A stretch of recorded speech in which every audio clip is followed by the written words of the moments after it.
Good evening, everyone. Whew, now that's working. Oh, you're a very attentive crowd. My name is Kathy Cruz-Uribe, and I'm the Chancellor of Indiana University East. And thank you all for coming tonight. We have a great crowd here.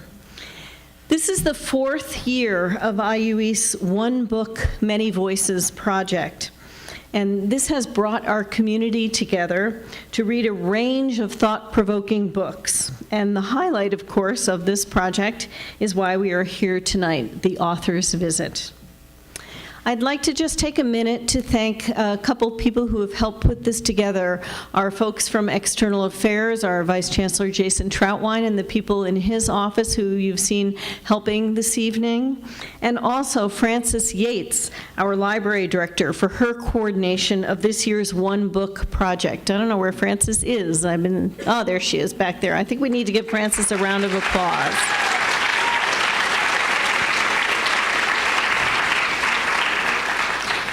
Frances and her team have done simply an outstanding job pulling together a variety of activities around this year's book. And now it's my pleasure to introduce Elizabeth Miller, Vice President of the IU East Student Government Association. Elizabeth is a junior, majoring in biochemistry and minoring in economics, so she's obviously very bright and has a great future ahead of her. And I must say, as Chancellor, I'm just so delighted that we have such an active, engaged student government association. Those of you who are newer students here, I encourage you to join our SGA. It's really a great group. So it's become our custom to ask the Vice President of SGA to introduce our One Book author and speaker. So I'm very pleased at this time to welcome Elizabeth Miller to the podium to introduce Page Rawl. Thank you, Elizabeth.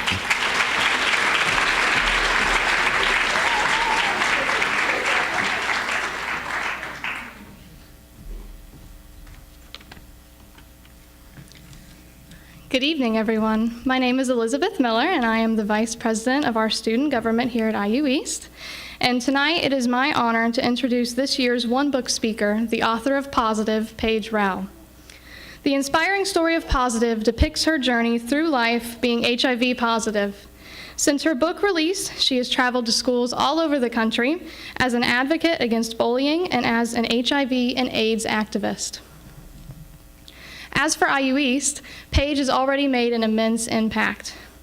Positive has reached more than 2,000 students, staff, faculty, and community members. She has inspired a positivity workshop for middle school students, the creation of 78 posters by natural science and mathematics students, scrapbooks created by the first-year seminar students, video stories by English students, and many more projects and activities throughout IU East campus and community. Page's memoir has created common ground among all of IU East and the Richmond community by embracing our differences, much as she says in the final pages of Positive.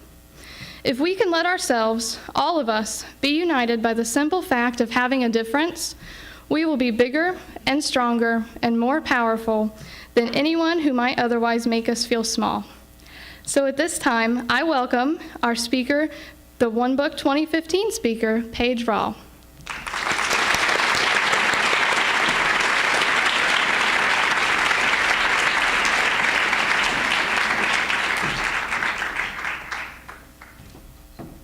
Hi, everybody.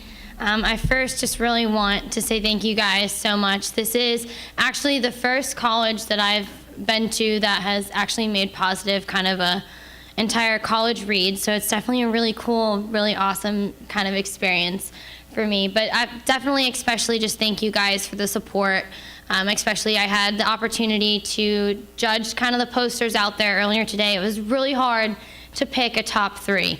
It took me quite a bit, but I finally did it. But they all were just really amazing and just so many different facts. And it's just a really cool, different experience to, be able to see kind of the impact and the interaction that students and, even teachers and parents are willing to have just based off of a book that I wrote. So it's definitely a different kind of experience. First, I'm just going to give you guys just a little bit of HIV/AIDS 101, share my story with you, and read a passage from the book, and then give you guys the opportunity to actually ask questions about whether it's my story or you want to share, I guess, a personal experience of yours, or ask questions about how to deal with bullying or anything, I guess, that comes into your mind. Are you guys going to be a shy audience? Okay, that was bad. Are you guys going to be a shy audience? Okay, so earlier I had a brave soul tell me what this was, but I only got a couple hands earlier today when I asked this. But who in here can tell me what HIV stands for? Okay, yes, the waving hand, yeah. Human immunodeficiency virus. Yes, so HIV stands for human immunodeficiency virus. And basically, this is just a specific type of virus, a retrovirus. And what it does, it invades your helper T cells. And basically, the HIV virus, it replicates itself over and over to kind of invade those healthy cells, which makes it harder for a person who is HIV positive to fight off infections. There also is no cure for HIV, but there are plenty of new treatments out there. An even braver soul to tell me what AIDS stands for. Yes. You have everything right but the A. Yes. So acquired, you got it, yeah. So acquired immunodeficiency syndrome. Basically what this means is HIV is a virus that causes AIDS. So if there was somebody that has an AIDS diagnosis and they were to pass on the virus, that person that catches the virus does not start off as having an AIDS diagnosis. Everyone always starts off with just being HIV positive. And once they have what's called your CD4 count, which is kind of the way they measure your white blood cells in your body, once that reaches 200 or below, that is when it is now an AIDS diagnosis. That is also when people, they do not pass away from HIV or AIDS itself. They pass away from opportunistic infections, also known as AIDS-related illnesses. So there's certain pneumonias and meningitises and just different types of cancers and things that you can only get if you have an AIDS diagnosis. Like I said, so it limits the body's ability to fight off infection. And just people that have an AIDS diagnosis, it's really hard to fight off any infection, even if you're on medications. When it comes to even just a person who is HIV positive, right when you get a cold or you get a viral infection, you want to be put on antibiotics right away just to make sure it doesn't turn into, you know, a pneumonia or a meningitis. HIV transmission. So there are only 4 bodily fluids in which the virus can be passed. A lot of people think that saliva is one of them. That is not the case. It would actually take about 10 to 12 gallons of infected saliva for there even to be the smallest chance.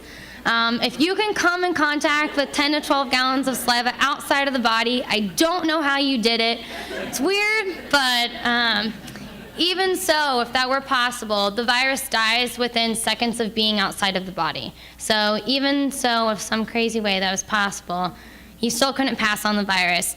That also goes with blood, and I'm not saying anybody would ever do this, but if someone were to, I don't know, get in a car accident or cut their arm and they're bleeding out, if you were to roll around in that blood, you're still not going to get it.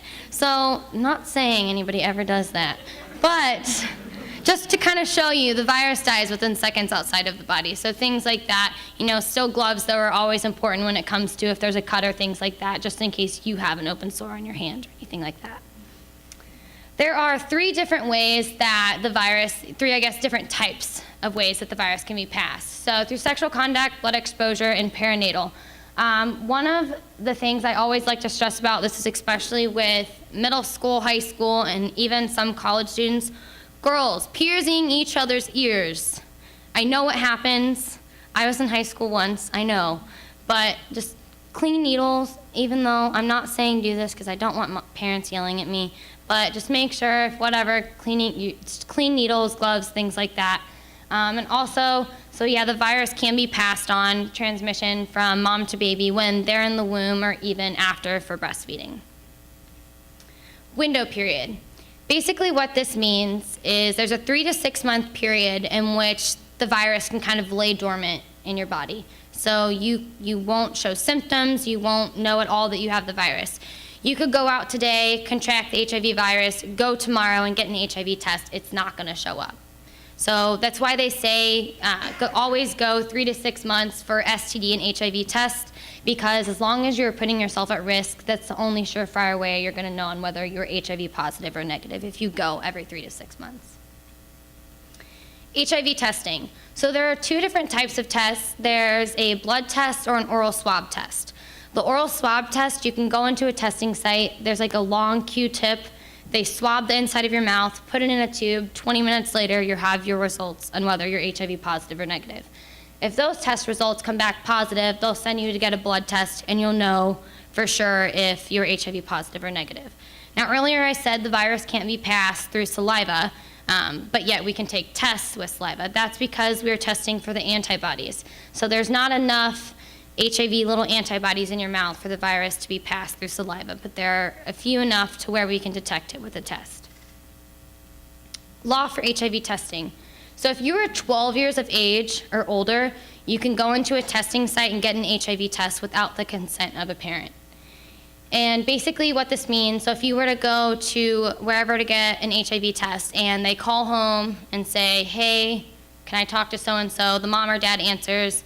They can't give any test results or disclose any of the things of the reasons why you were there without in-person consent from the patient that was at the clinic.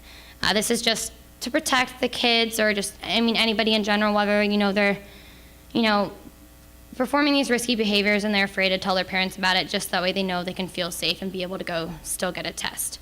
So school notification, that is not required for students or teachers or staff members. That's just because we have universal precautions in place to protect everybody, whether it's because people don't want to disclose or there are also people that are not aware of their HIV status or they might have something else that could be passed along. This goes for the school physical forms that in middle school and high school that we had to fill out when we were playing sports. You did not have to disclose on that as well, your HIV status. Okay, so this is a lot to read, so I'm not going to sit here and read this to you. I actually have a little saying for you guys that's kind of going to sum up this for you guys. So I go to a camp called Camp Kendall for kids and teens who are impacted by HIV or AIDS. So whether they are positive or they have a close family member that is positive. I personally work with the 7 to 9-year-old little girls, and they don't listen. They're little girls, obviously. So we have this saying we tell our campers when it comes to kind of shower time, community shower, or if someone were to throw up or get sick or something like that. We have this saying that we tell our campers, but I think it also kind of goes with, I've noticed, HIV risk reduction. I always share it with my middle school and high school students, but I actually told this earlier today and people got a kick out of it. But basically, so the saying is, if it's wet and it's not yours, don't touch it. Basically, if you follow everything that says, you are like 100% surefire way, like you're golden. So just think about that little saying and you'll be good. I think that kind of sums this up. So I've decided now I'm going to start using that because it's catchy. So we use that for our campers, but I think it totally applies here. But so people infected with HIV, they can look healthy, they can be unaware of their infection, they can live their entire life with just being HIV positive and never having an AIDS diagnosis. When medications first came out in 94, 95, 96, people were taking 23 to 24 pills a day. Now there are actually 3 medications out there that are just 1 pill a day for people who are HIV positive. My mom and I take one of those pills that's just once a day. So as long as you are taking your medications and you're staying healthy, you can live your entire life with just being HIV positive and never having to worry about getting one of those opportunistic infections. There's also what's called being undetectable. And what that means is that if you are HIV positive and you are undetectable, that means that the virus is no longer active in your body. So basically, all of my healthy cells are staying healthy, and as long as I keep taking my medication, the virus is just so controlled that it's no longer constantly killing and replicating itself. Does that make sense? Okay. Some people, sometimes it doesn't make sense, so I just wanted to check. But so basically, nowadays, people don't look at HIV as a death sentence anymore. Earlier in the group when I spoke at 2, someone had said if people could just look at HIV as a chronic illness, that it'd be a lot different instead of looking at as a death sentence or whatever else people see it as. So I try to look at it and explain it that way. More doctors, especially nowadays, they see HIV as just a chronic illness. Statistics. So think about how long we've been in here or how long you're in a class. Every 9.5 minutes that passes by, someone in the United States is contracting HIV.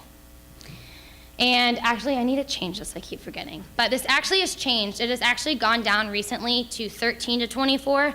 So out of the every 9.5 minutes, more than half of the new cases in the United States are between the ages of 13 and 24. So middle school to high school aged kids basically are the vast majority of the new infections for HIV. So it's definitely scary to think about. 600 babies are born with HIV worldwide. 100 to 200 of those babies are from the United States alone. And so more than 1.2 million people in the US are living with HIV, and 1 in 8 of those people aren't even aware of their infection. And so that definitely becomes dangerous, the last statistic, because when those first kind of few months to first couple years of being infected with HIV, those first few years are the most that you're able, to pass on the virus, just because you have no medications in your immune system. Your body is just freshly has this virus there. So it's definitely important to know your status and get tested. So as you guys know, Positive is my memoir, but also I was a part of a film called It's Not Over. I'm not sure if you guys are familiar with World of Jinx on MTV. With Andrew Jinx, it was like 2 years ago he had the show, like 2 or 3 years ago he had a show called World of Jinx on MTV. And MAC Cosmetics, girls, I'm sure you guys know who that is, but guys, it's a makeup line. But we have the MAC AIDS Fund as an organization through MAC Cosmetics, and they raise money for HIV AIDS research and just different people that are living in poverty with their HIV status, just to kind of help get them resources or get them medications that they need to kind of stay healthy. And so they had the idea to pair up with Andrew Jinx, and they did a film where they selected a person from Africa, India, and the US to follow.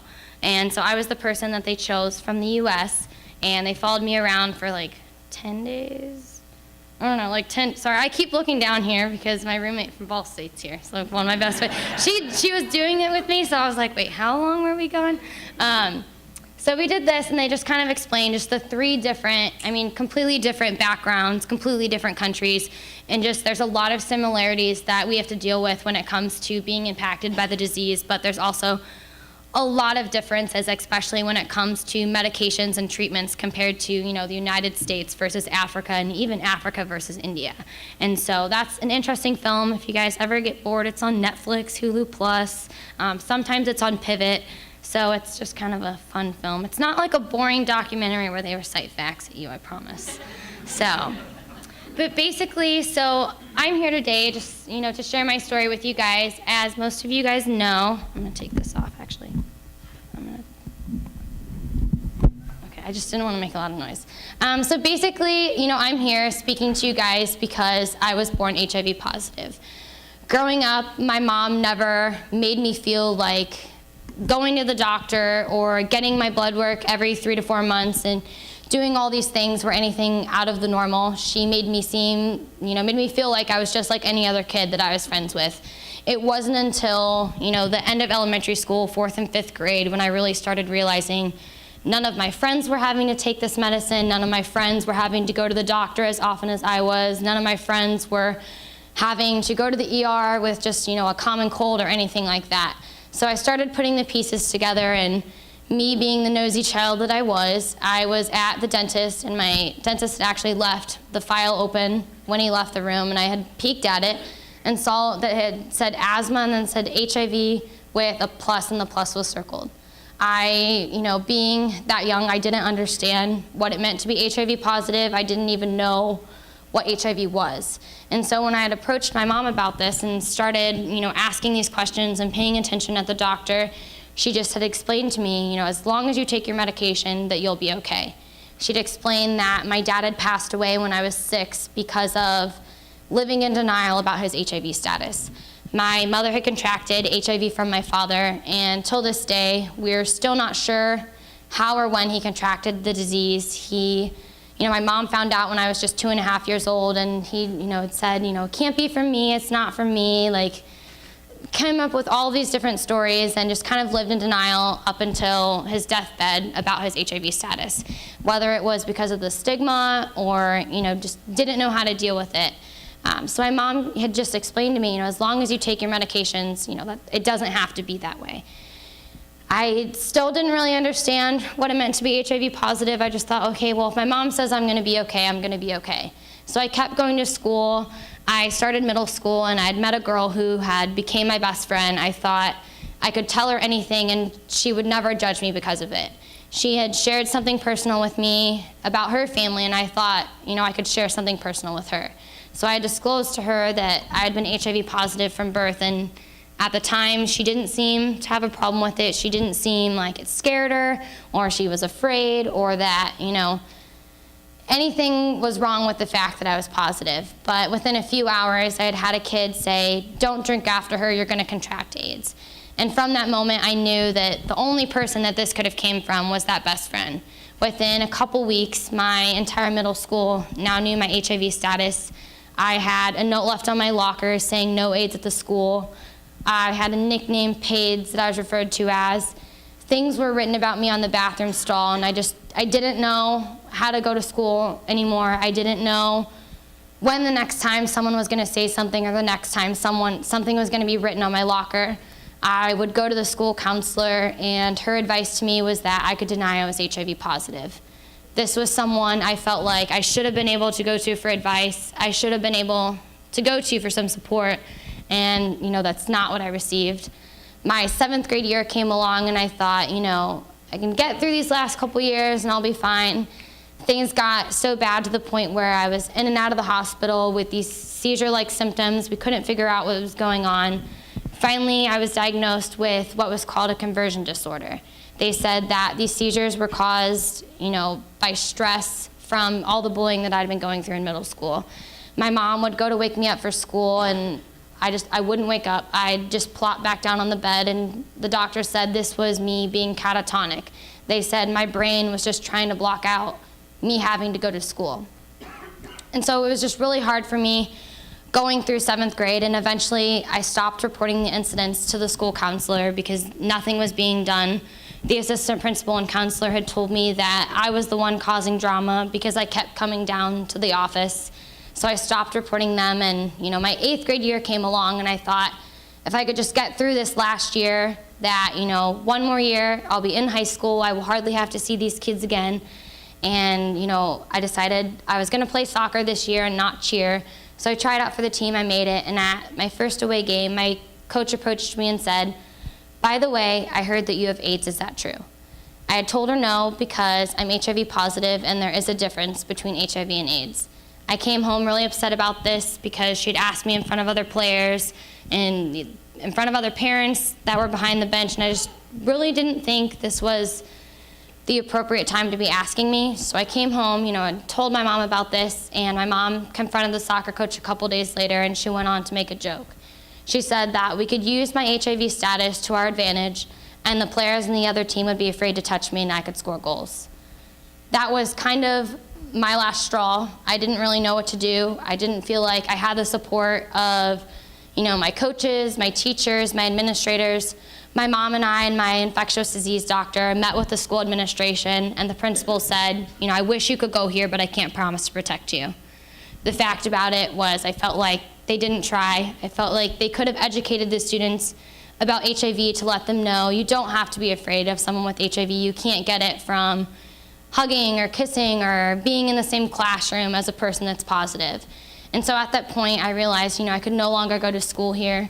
So I withdrew from the school in my 8th grade year and continued out my 8th grade year by being homeschooled. And anybody that knows me knows that homeschooling is just not an ideal thing for me. I'm way too outgoing and talkative of a person to sit at home every day. I love my mom to death, and she's my rock, but having my mom teach me every day was just not my idea of going to school.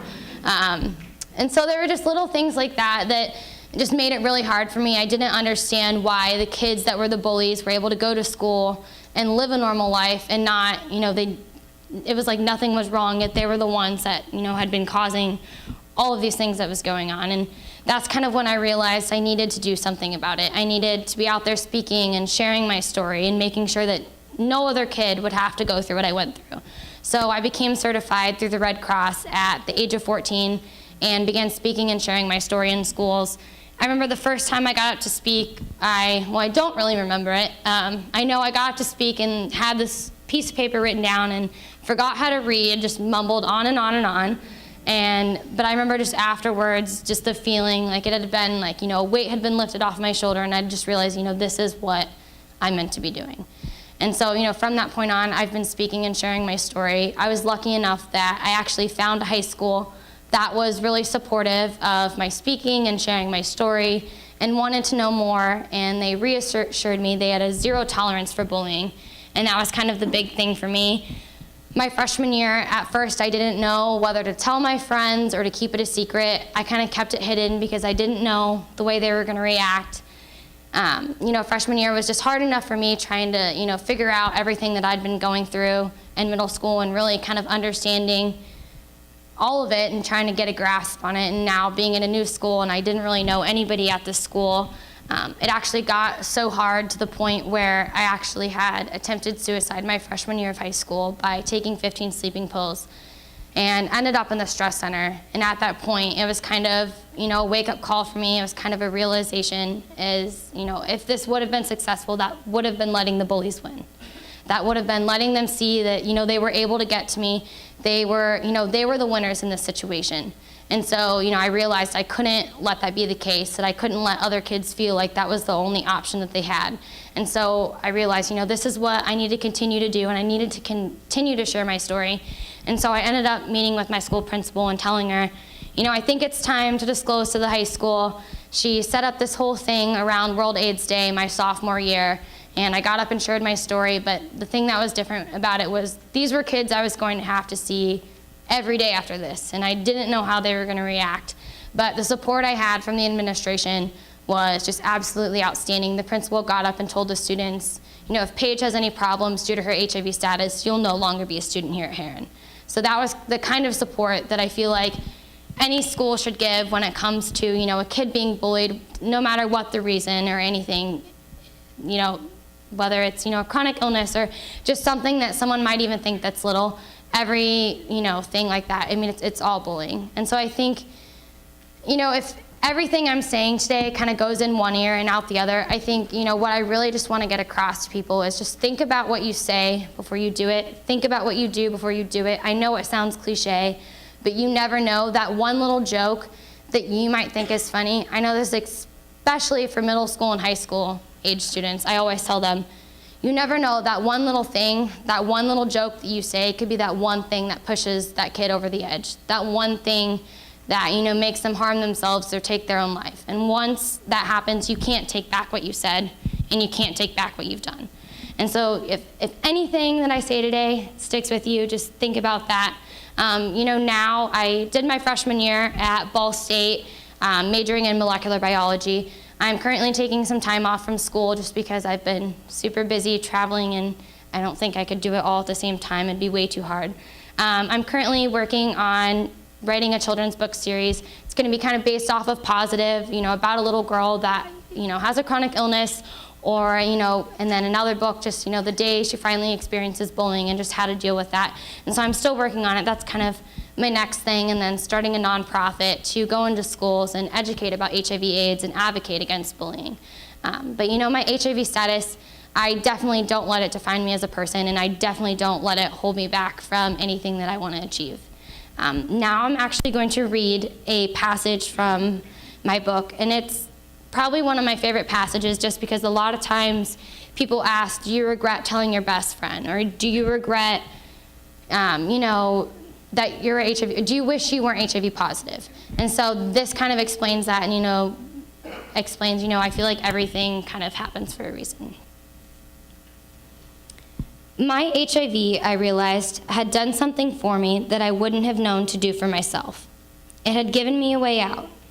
It had taken me out of the smallness of the world I'd started in and given me a glimpse of something bigger. It had shown me things that were far more meaningful than I might have seen otherwise. The things I'd seen were filled with heartbreak and humanity, compassion and caring. My HIV had given me a purpose, something I might otherwise never have found. I shouldn't have needed HIV to see these things. All those things are out there, all those amazing people with their strength and stories.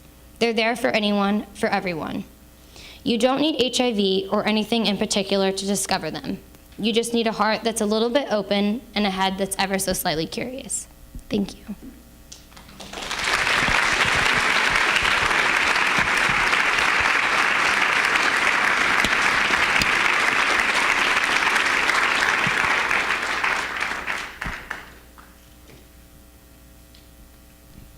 And now Paige will take questions. If you have a question and would raise your hand, we'll get a microphone to you. Chelsea or I? You guys said you weren't shy.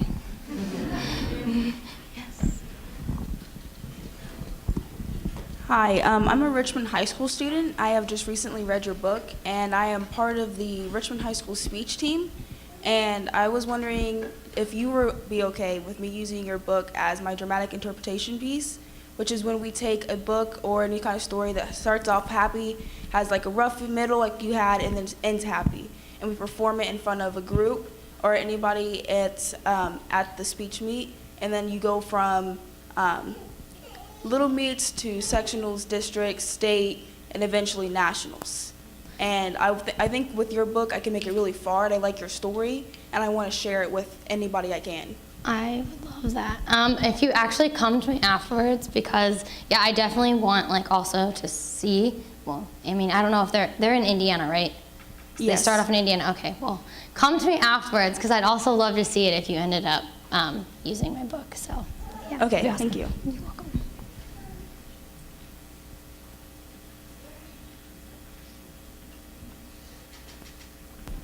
Hi, Paige.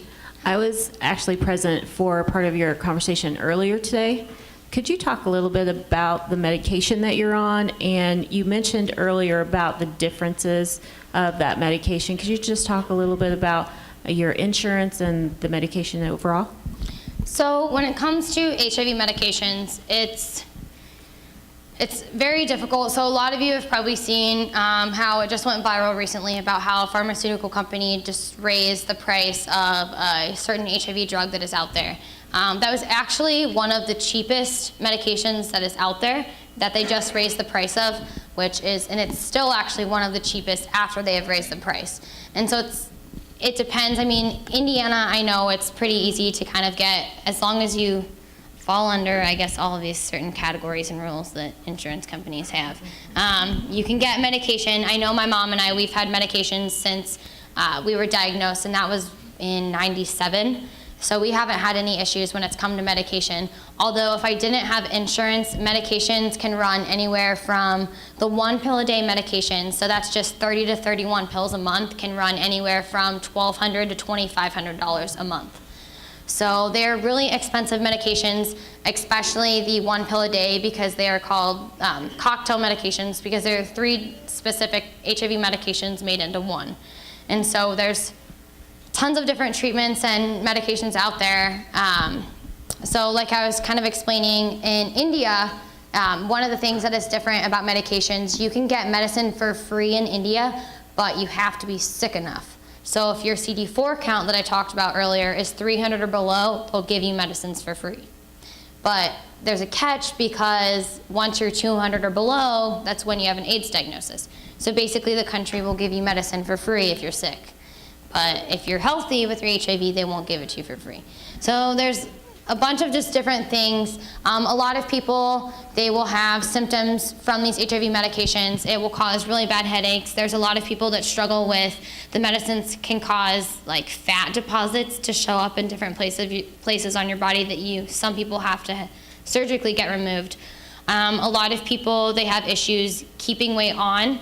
I know that's something with me. I have an issue with gaining weight, even though Lex can totally testify. I will eat a lot and I just don't gain any weight. I don't know what it is. They haven't been able to determine whether, the HIV or when I was going through the seizures in middle school, I lost almost 20 pounds. So, I mean, there's a bunch of different things depending on the medications you're on and just the different strain of HIV you have, because there are certain medications that will work for one person that's positive, but not for another person. Also, the biggest thing with our campers, speaking with them, whether they're a teenager and they want to rebel and they don't want to take medications, or they're going to sleepovers and they think it's okay to skip a dose here and there, once you stop taking that medication, your immune system recognizes that you're not getting that every day. And so once it recognizes that, it has that void, it can start building an immunity to that medication. And so if you stop taking it for long enough, once you start taking it again, that medicine's not going to work. And so especially with the younger kids and our campers, there's only so many medications that will work for a certain person because of the strain. And so we always try to keep and make sure they're taking their medicines because it's so easy to build up that immunity.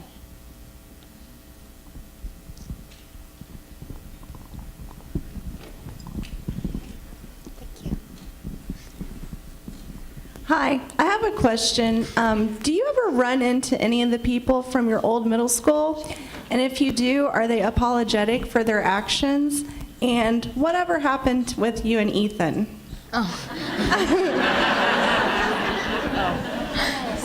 I have ran into some of the kids from middle school. Some are good, some are bad. It just depends on who I'm running into. I ran into Yasmin actually during my freshman year of college, and the only thing she said to me was, "You're still here?"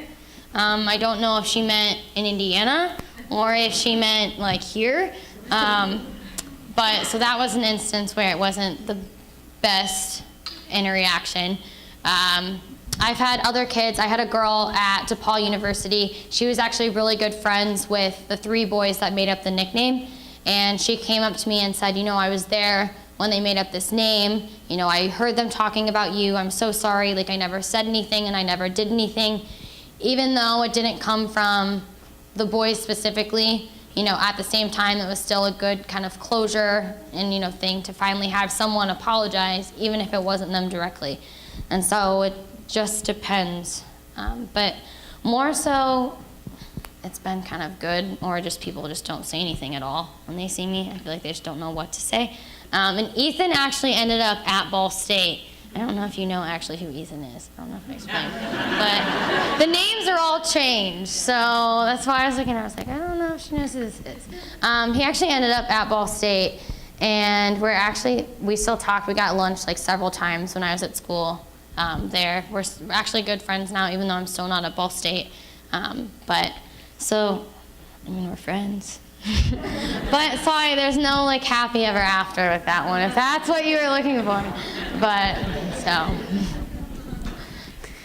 Paige, I think I'd like to hear you. I know that since bullying has had such a profound effect on your life, I'd just like to hear your take on why do you think people become bullies? And then maybe what should we do about people who become bullies? I think, it's hard to really tell or decide on what has decided to make that person become a bully. I know a lot of the times, especially when I've had kids come to me going to middle schools and high schools, and they'll explain to me, I realized I was a bully at this point in time.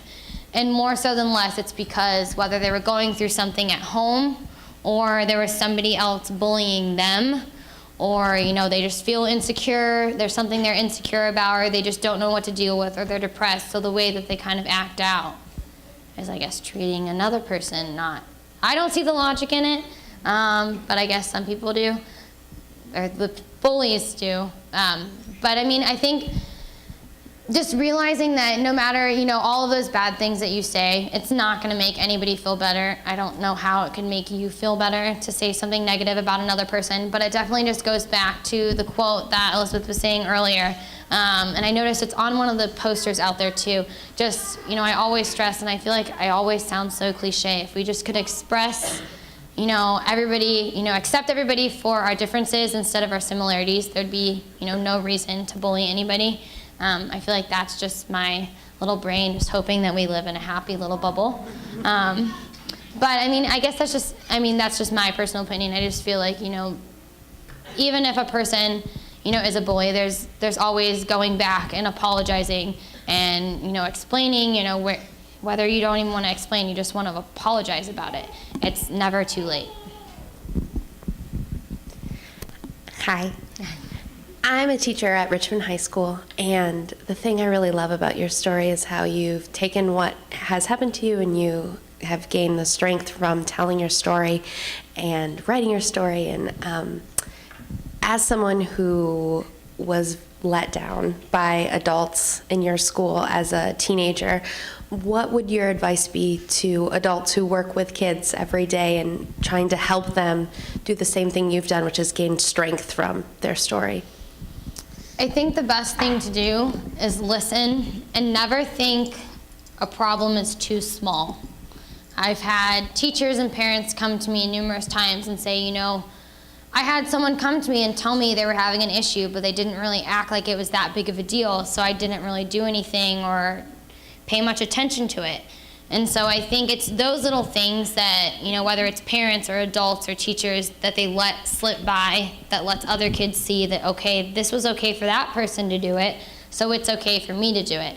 So, I mean, I think it's just don't let any little thing go by, I mean, without saying something. I personally, I mean, it might just be my opinion, but when it comes to bullying, I think that the person that's, you know, just kind of the standby, that's watching somebody being bullied, you're just as bad as the bully. Like, you see it happening, you see it going on, you know it's wrong, but you're not doing anything about it. And so, I mean, you just try and think about it that way. If you're just gonna sit and watch it happen, you're just as bad as the person that's doing it. I guess that might just be a personal opinion, but I mean, just kind of try and look at it that way and just realize that one little thing could also be, you know, what pushes that person over the edge, because you don't know what someone's been through before that. Questions?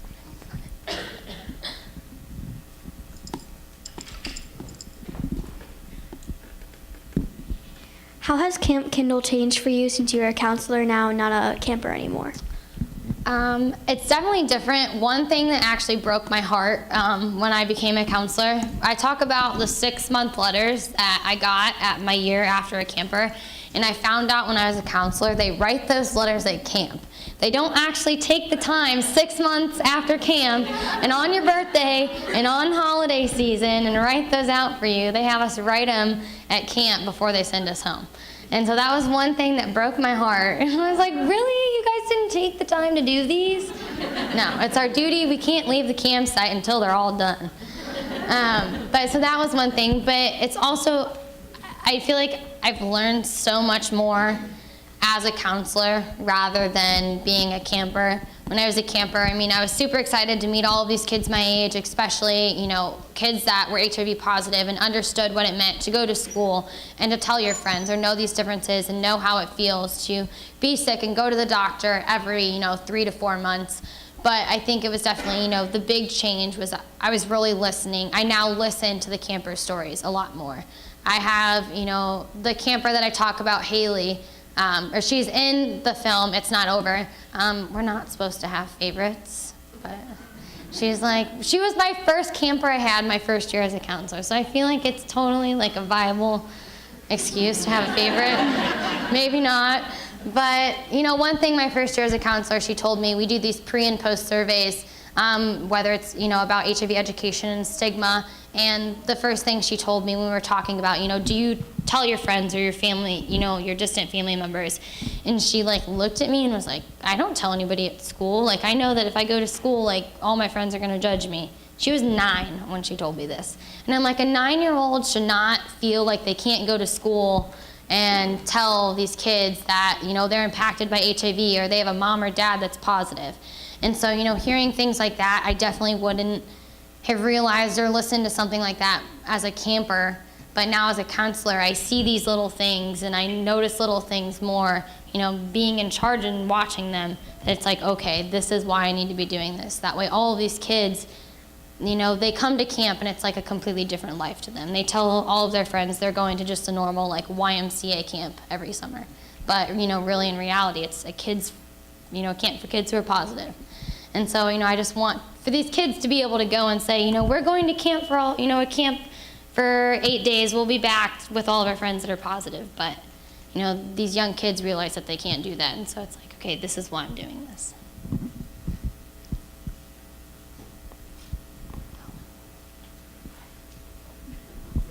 So, as you being yourself HIV positive and going to all of the different schools and hearing all of the different people say like all of the negative things towards HIV and all of the different misinterpretations of them, how does that make you feel? Because even we, all of us, are in high school, and our sex ed is so misleading and so just not correct by pretty much any standard. I've heard it all. It's okay.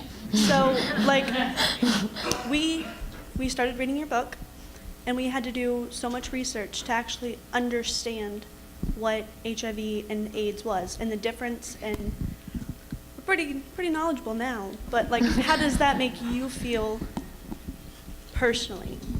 I mean, the way, I get one, that's why I'm doing this, and especially middle school and high school, ages are, some of my favorite groups to go to, just because I would hope that when I go in there, they all know what I'm talking about. They know what HIV is.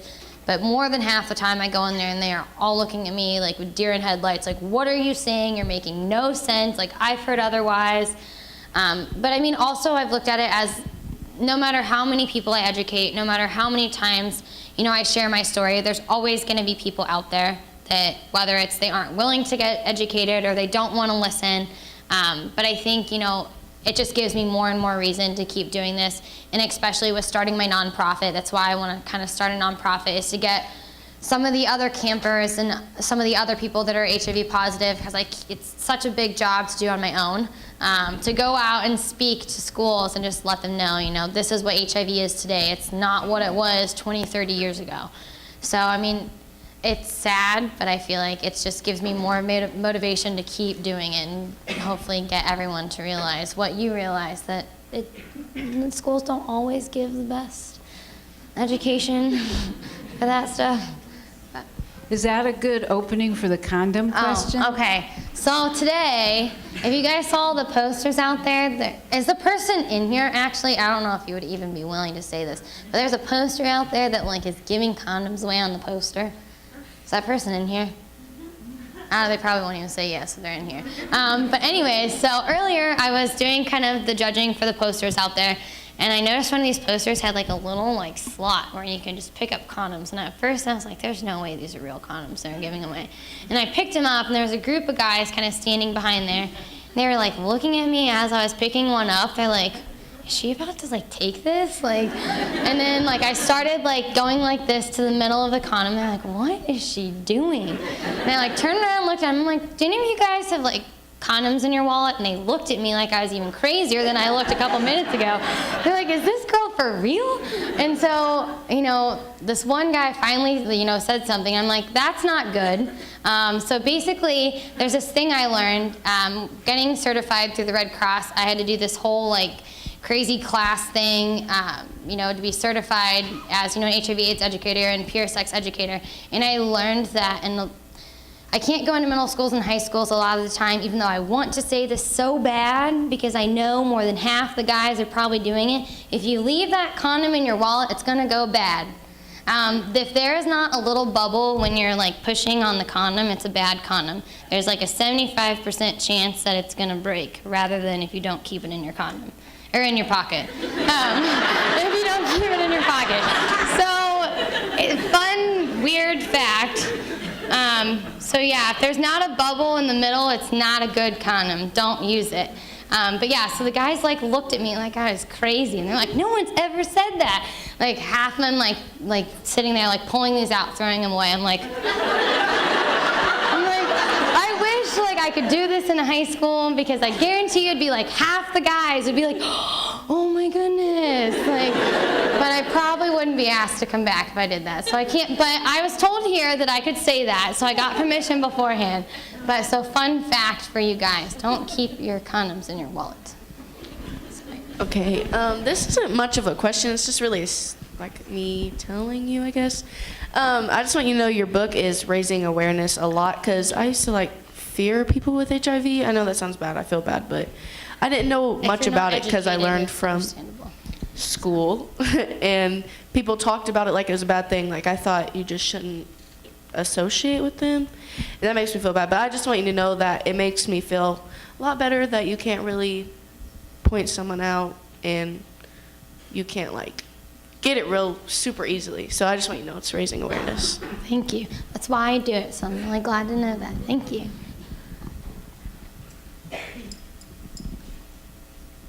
Hi. Hi. Have you or will you ever go back to your middle school and do this talk? I haven't gone to the middle school. Actually, within a month of me leaving the middle school, my infectious disease doctor had actually, when I withdrew from the school, had ordered the school to do an education plan. And their response, within a month of me leaving, they had called my doctor and called my mom and said, okay, our education plan is, can Paige come back and speak and educate our students? And I was like, how can I go into a school and speak about something like why I can't go to school here? Like, you guys weren't supportive like when I went to school here, so who knows what would be said when I'm speaking. So I haven't gone back to that school. Even today, I feel like if I was asked, I don't know if I would do it. I just feel like one would be way too hard. Two, the same, like it's like the entire same administration still. So I definitely just wouldn't want to go. So that's a definitely tricky, probably not. Yeah. I'm a member of the RHS GSA, which is the Gay Straight Alliance, and I just want to know, have you ever thought back about the things that happened to you and things that people have said and just got depressed about it now that you've started to talk about it and stuff? Do you still get depressed about those things?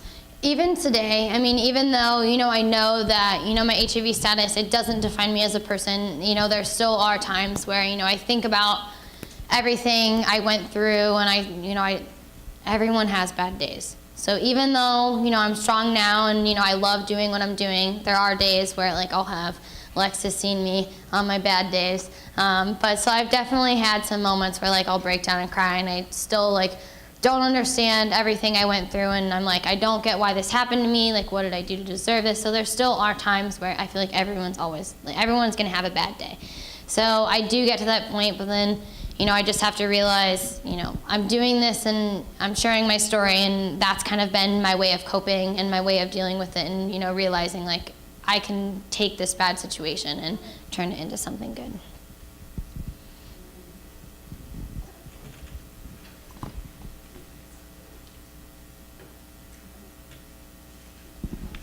Hello. I have a question on, is there any programs that have been implemented for administration, teachers, that they become educated? To address just the student body, it would be hard for kids to go to the administrators if they're not educated. So do you know of any programs? I don't, education about HIV and... Yes. I'm not aware. I know, so the high school that I went to here in Indianapolis, I actually took the step before I went to the high school and actually had called the Indiana State Department of Health and said, we know that we have someone here that's HIV positive. Are there any certain things that we're supposed to be doing that we need to do? So things like that, the school actually, or not the school, Indiana State Department of Health actually just told the school, as long as you guys are educated, as long as you are following the universal precautions, it'd be no different than any other student. Depends on, if there is, someone who is openly HIV positive or who wants to come out and speak, or even just, tell a friend or tell someone at the school that they're positive. I think it's also just a case-by-case basis, and that, student or person alone on, how much they want to come out or how much they want to talk about it. But I think, just knowing all the simple basic facts, just honestly, basically everything that I put, in this PowerPoint, just kind of everything you basically need to know when it comes to if someone is disclosing your HIV status, to you. As long as you know all of those, or not even all of them, just the few basic ones and the few slides that I showed, as long as you know those, that's pretty much all the education. Everything is kind of extra. Okay. Hi, Paige. I just want to say your book helped me a lot. I had an uncle who had HIV, and I was young when he passed away. He passed away from pneumonia. So I didn't really, they didn't tell me that he was HIV positive. So I didn't understand. I didn't know. I just now was 28 years old. I just found out. So thank you for it kind of helped me understand and kind of understand what he went through and why he lived in Indianapolis and he left and went and lived in San Francisco. So it kind of inspired me and helped me. So thank you. Oh, thank you. Thank you. We've got time for one more question. Last round. I challenge somebody to ask me a question I've never been asked before. Nothing too crazy though, please. Like, I've been asked weird ones, but. Try. Okay. Has it been weird, like, regular, everyday people, like, coming up to you? Like, I know you said this earlier because we were talking that some people came up to you in Taco Bell and was like, oh, are you Paige? But these little ones up here. Just, like, is that weird for you to just be, like, out in public and be like, oh, my gosh, that person notices me and thinks, like, sometimes I feel like, yeah. So I feel like that gets into, I haven't realized that I have like a published book out there. And people, when I like tell people I have a book, they're like, there's no way. I'm like, yeah, I have a book. Like, they're just like, Paige, that's not like just something you just nonchalantly say. I'm like, but I just have a book. I'm like, I don't know. I mean, maybe it's just like a personal thing, but for me, it's just kind of become, just something. I have a passion for doing it. I love speaking and sharing my story, and especially, interacting with the middle school and high school students. And so writing my book has just been another way for me sharing my story. Things like, it's not over. The only thing is, I feel like I have, especially with social media, I don't have a privacy on social media. You can set your stuff to private, but I feel like for me, I eventually just turned it off because I felt like there's no point because I was constantly like getting requests or messages, and so there was no privacy anyways. But I guess I've just kind of adapted to it. I don't know. It's just kind of become like an everyday thing not an everyday thing, but it's just kind of become like what my life is, and I love traveling and the whole aspect of it, so I feel like it's just, I don't know. Sometimes it's weird though. That was totally fine. You girls were fine. But it did get weird. I was telling them, I'm glad you came up and like said something rather than, I was at a school in New Jersey a couple weeks ago and I just had kids like at B-dubs just snapping pictures of me from across the room. Like as I walked out the door, I probably got 4 Snapchats from like kids saying bye. I was like, you're gonna snap a picture of me walking out the door, but you can't just say bye? So things like that, sometimes I'm like, okay, this is kind of weird. But then other things, that was normal though, that was fine. It just depends. All right, I think we're gonna wrap up. So just now that you have paparazzi, so think about, and I'm not trying to embarrass you, but think about your name on a bathroom stall to your name on your book and being bullied by kids and now being an inspiration for kids. And that's pretty cool. So thanks for being here. Thank you guys. Thank you.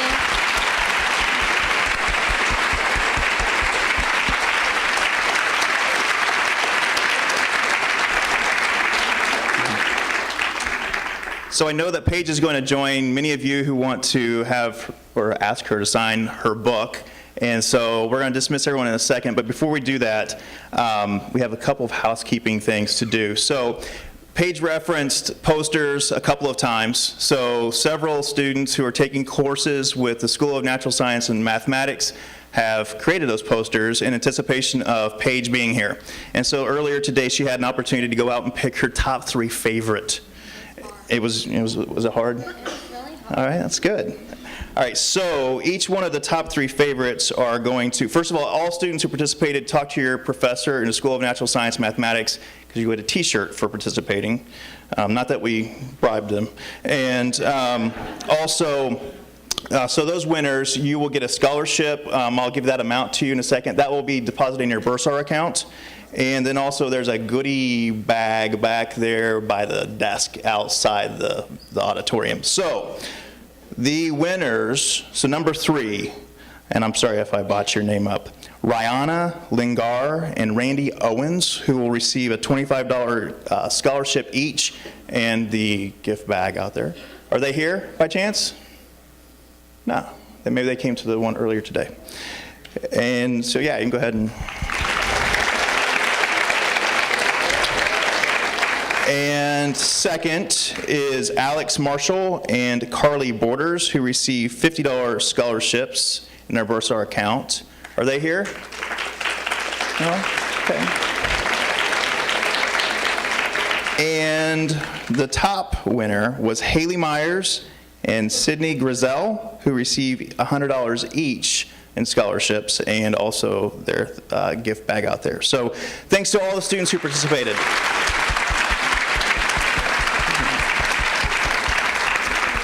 And if you'll give Paige a couple of minutes to kind of, in Whitewater lobby, Paige is going to be stationed out there at a table, and you can join her to get a book signed. And if you can kind of try to form a straight line, sort of, that would be great. And thank you all for being here very much. I hope you enjoyed it.